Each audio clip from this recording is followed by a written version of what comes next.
Subhas Chandra Bose speaking to you from Tokyo.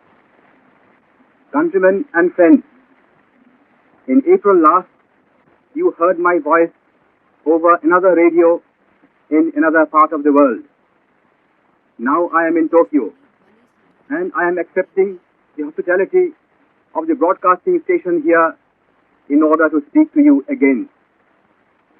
Since I spoke to you last, no important change has taken place in the general war situation.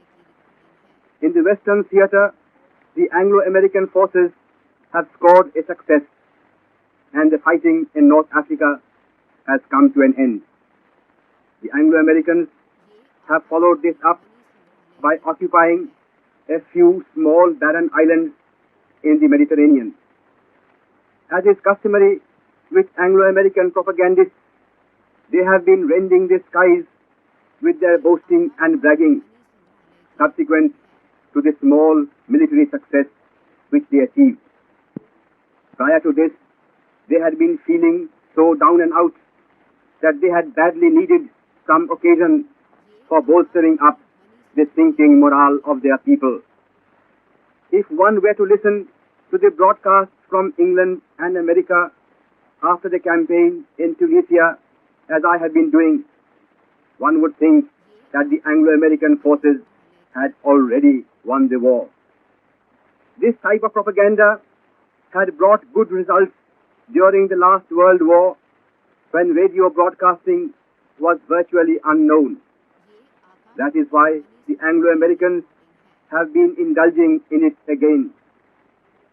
They are, however, blissfully oblivious of the fact that the world public is not as unsophisticated today as it was in 1915 and in 1916. And that radio broadcasting has now enabled people in every corner of the globe to listen to both versions of the story on every point. Moreover, the Indian public, having been repeatedly deceived by cunning British propaganda, has now become exceedingly cautious and is not likely to be influenced at all by one-sided enemy propaganda. I have therefore no doubt in my mind that so far as my countrymen are concerned, they will never be duped by what London or New York or Boston might say. After the Anglo-American occupation of some small barren islands in the Mediterranean, like Pantelleria and Lampedusa, enemy propagandists have given the whole world the impression that the landing in and occupation of the European continent is now a question of a few days. When I was in Paris, soon after the first Anglo-American landing in French North Africa, I heard from many Parisians that Anglo-American radio stations had given them the impression that Anglo-American troops would be in Paris in a fortnight's time. Those Frenchmen who were elated over this news naturally suffered a severe disappointment when the Anglo-Americans did not appear in France again after the shameful debacle at Dieppe. I am afraid that all those people who have still been hoping for the miracle of an Anglo-American victory will have painful disappointment in store for them when they realize that the occupation of the European continent is still as remote as the occupation of the moon. Friends, you will certainly remember that when the campaign in Africa was going on, I repeatedly told you that for the ultimate outcome of the war, the African campaign did not play an important role, though it was fully utilized by the Anglo-Americans for their propagandistic purposes. You will now realize that what I then said was no exaggeration. The campaign in Africa has ended, but we have not come any nearer to the end of the war than when fighting was going on in Cyrenaica or Tripolitana or Tunisia. The fact is, as I told you before more than once, that the fate of the war depends on the situation in Europe, in Asia, and on the high seas. And so far as India is concerned, what is most important of all is the situation near India. No amount of Anglo-American propaganda can either ignore or hide the fact that after achieving brilliant victories in Hong Kong, in the Philippines, in the East Indies, in Malaya and Singapore, and in Burma, the forces of the Imperial Japanese Army now stand on the frontier of India. During the whole history of British rule in India, it had never struck one single British general that at some time in future, some enemy of Britain may appear on the eastern frontier of India. The whole attention of Britain's military strategists had therefore been concentrated on the northwestern frontier of India. And with the naval fortress of Singapore in their possession, our rulers thought that India was eternally safe in their hands. But the phenomenal advance of Generals Yamashita and Iida created history and opened the eyes of the world to the worthlessness of British strategy. Since then, General Wavell has been making feverish attempts to put up fortifications on the eastern frontier of India. But what the Indian people today are asking is this: if it took 20 years to build Singapore and only 1 week to lose it, how long will it take the ever-retreating British Commander-in-Chief or his successor to withdraw from his eastern fortifications? We have seen that during the course of the present war, the Anglo-American powers have time and again made themselves the laughingstock of the world by beginning a military campaign to the accompaniment of boastful propaganda and extravagant claims. They are now doing this in connection with their contemplated occupation of the European continent. They did it some months ago when General Wavell started operations on the Indo-Burma frontier and marched into Burma. At that time, it was advertised all over the world that the campaign for the reconquest of Burma had begun. But what face could the British Commander-in-Chief show when his troops had to run back to India, leaving all their bags and baggage behind as soon as the powerful Japanese army began its counter-offensive? General Wavell has subsequently invented all kinds of excuses in order to cover his defeat. Even the British Prime Minister, during his recent visit to America, was at pains to explain away the ignominious failure of his Commander-in-Chief to retake Burma. But what one cannot understand is as to why the Anglo-American powers repeatedly indulge in premature bragging. In contrast to them, the Axis powers talk less, and instead of beginning a military campaign with bumptious propaganda, they let actual events speak for themselves. When the German forces occupied the Channel Islands, which lie between the French and the English coast, in 1940, German propaganda never gave the impression that through the occupation of these islands, the German army had come nearer to an invasion of England.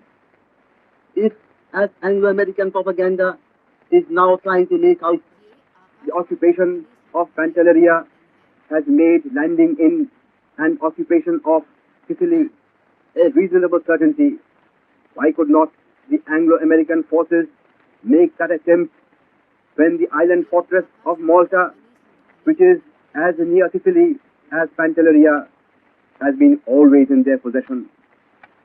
No, friends. The fact is that the Anglo-American powers are in such a hopeless situation that they have somehow to bolster up the sinking morale of their people. And in order to do that, they feel constrained to resort to premature boasting again and again. Such tactics may be a necessity for their propaganda, but that is no reason why the world public, which is now wide awake, should be duped by them. For India, what is of primary importance is not what is happening in Phoenix and Timbuktu or in Netaji and Alaska, but what is happening inside India and across our province here. What is of primary importance to us is that the much advertised reconquest of Burma has ended in a shameful retreat. That the victorious Japanese army is standing on our eastern frontier. That the government of Japan, through its worthy Prime Minister, General Tojo, has repeatedly declared its fullest support to Indian independence and its firm resolve to see Anglo-American power and influence expelled from India. And lastly, that Japan's Prime Minister has offered active assistance to the Indian revolutionaries need it in their struggle for complete national independence. What is also of direct importance to India is the policy of British imperialism toward our country.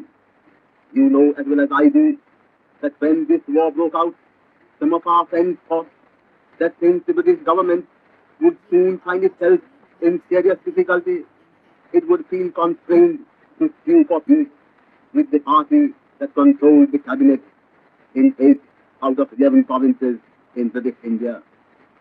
According to these friends, all that the Congress had to do was to hold itself in patience till the British government felt compelled to make the first advance. A year rolled by, but there was no evidence of a change of heart on the British side. Then these friends considered it necessary to exert mild pressure on the British government in order to bring about a compromise. Necessary steps were taken in this behalf, but no tangible results followed. Even the fall of Singapore, the greatest disaster in British military history, according to Mr. Winston Churchill, and the loss of Burma did not bring about any appreciable change. British imperialism remains inexorable. Men may come and men may go. Empires may come and empires may go. But British imperialism goes on forever. That is what our rulers continue to think. You may call this lack of statesmanship, or political bankruptcy, or midsummer madness. But this midsummer madness has its own explanation. The British Empire has grown out of India. The British people, no matter to which political party they belong, have grown fat on the spoils, the wealth, and the resources of India. To them, this empire today means India. They are now fighting in order to preserve that empire.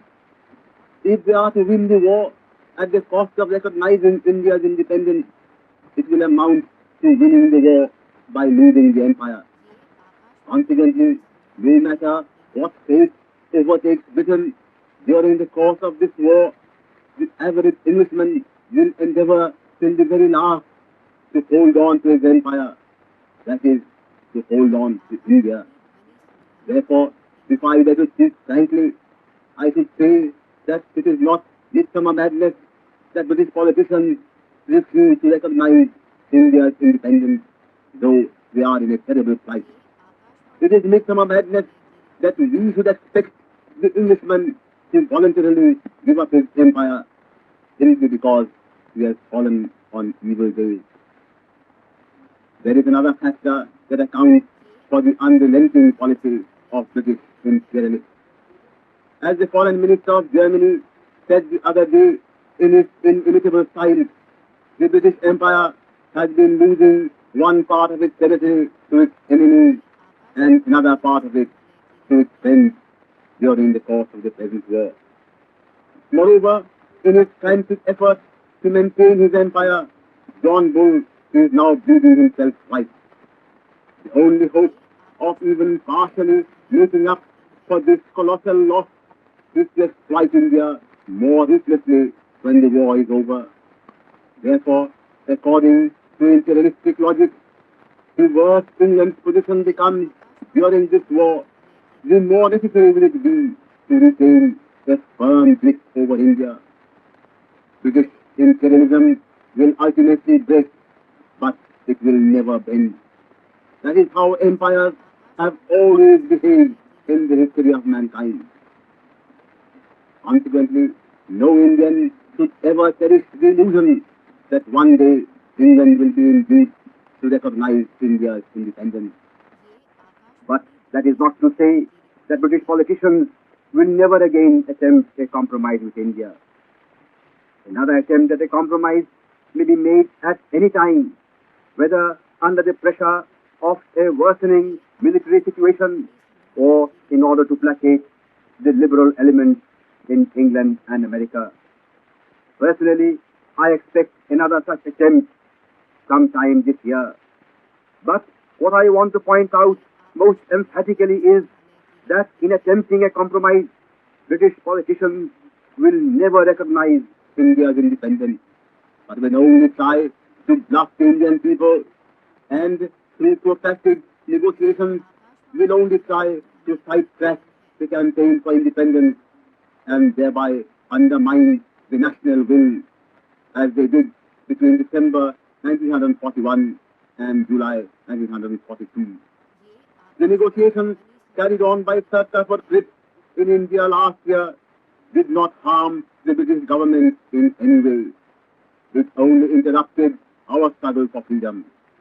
Therefore, we should once for all set our face against any compromise with British imperialism. Friends, independence admits of no compromise. Freedom has only one connotation, namely that the British and their allies must with India for good. And those who really want liberty must fight for it and pay for it with their own blood. Countrymen and friends, let us therefore carry on the fight for liberty inside India and outside India with all our strength and vigor. Let us continue the battle with resolute heart and with unshakable faith till one day, under the combined attack of our friends and allies and of ourselves, Anglo-American imperialism will be overthrown. The British Empire will be broken up, and out of its ashes, India will once again emerge as an independent nation. In this struggle, there is no going back, and there can be no faltering. We must march forward and forward till victory is achieved and freedom won. Inqilab Zindabad. Azad Hind Zindabad. You have just been listening to Subhas Chandra Bose from Radio Tokyo.